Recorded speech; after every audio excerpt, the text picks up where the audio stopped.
এবারের বাজেটের আকার গত বছরের বাজেটের তুলনায় 4,618.77 কোটি টাকা বৃদ্ধি পেয়েছে। 2024-25 সালে বাজেট ছিল 27,804.67 কোটি টাকা, যা 2025-26 সালের সংশোধিত বাজেটে বৃদ্ধি পেয়ে 30,296,। এবারের বাজেটের আকার গত বছরের বাজেটের তুলনায় 4,618.77 কোটি টাকা বৃদ্ধি পেয়েছে। 2024-25 সালে বাজেট ছিল 27,804.67 কোটি টাকা, যা 2025-26 সালের সংশোধিত বাজেটে বৃদ্ধি পেয়ে 30,296.50 কোটি টাকা বৃদ্ধি পেয়েছে। গ্রামগুলিতে বিভিন্ন উন্নয়নমূলক গ্রাম তৈরি করবো, সেখানে 5 কোটি টাকা আমরা বরাদ্দ করা হয়েছে এবং প্রধানমন্ত্রী জনবিকাশ কার্যক্রমের মাধ্যমে ওই অধীনে এবং তাদের অবকাঠামো উন্নয়নের জন্য সেখানে 20 কোটি টাকা বরাদ্দ করা হয়েছে। তাদের শিক্ষার্থীদের প্রদানের জন্য 9.35 কোটি টাকা বরাদ্দ করা হয়েছে। মানে সংখ্যালঘুদের ক্ষেত্রে তাদের শিক্ষা, তাদের মানে রোজগার বৃদ্ধি, এইসব তাদের সম্পত্তি রক্ষা, এই সমস্ত ক্ষেত্রে এবারও তাদের আমরা বেশ কিছু নতুন আইটেম আমরা এবার দেখেছি এবং এদের যেমন কত নতুনের মধ্যে মুখ্যমন্ত্রী একটা কন্যা বিবাহ যোজনা প্রবর্তন,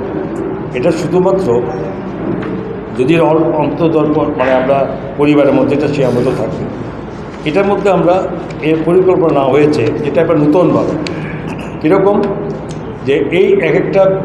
মেয়ের জন্য এই অন্তত যারা বিবাহ উপযুক্ত হবে তাদের 50,000 টাকা তাদের মধ্যে ব্যয় করে কী করে হবে, একাধিক ক্ষেত্রে এগুলো বিভিন্ন সাব ডিভিশন ম্যাজিস্ট্রেটের অধীনে থাকবে। আমরা ঘোষণা করে দিলাম, কিন্তু তাকে সেটা ইমপ্লিমেন্টেশন ঠিকমতো করতে হবে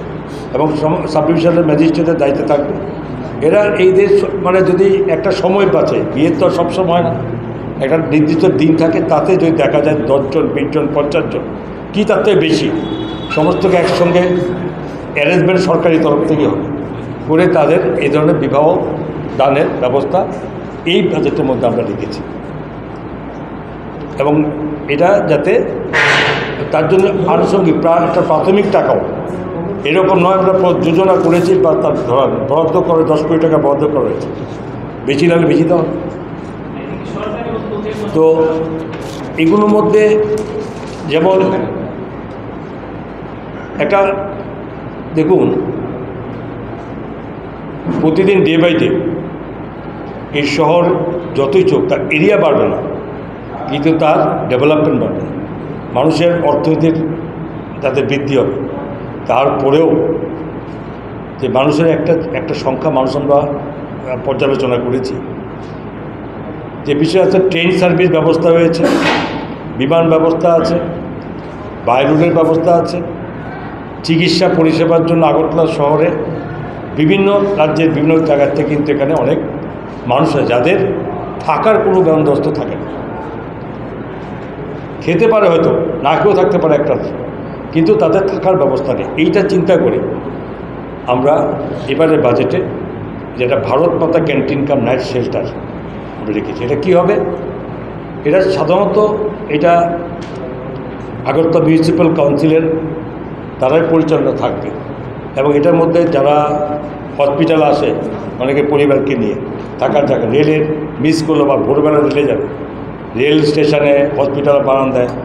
এই জায়গার থেকে যাতে আমরা রাখতে পারি মিনিমাম একটা 100 সিট, আপাতত 100 জন মহিলা পুরুষ থাকতে পারবে, এই ধরনের একটা অ্যারেঞ্জমেন্ট আমরা এবার বাজেট রেখেছি।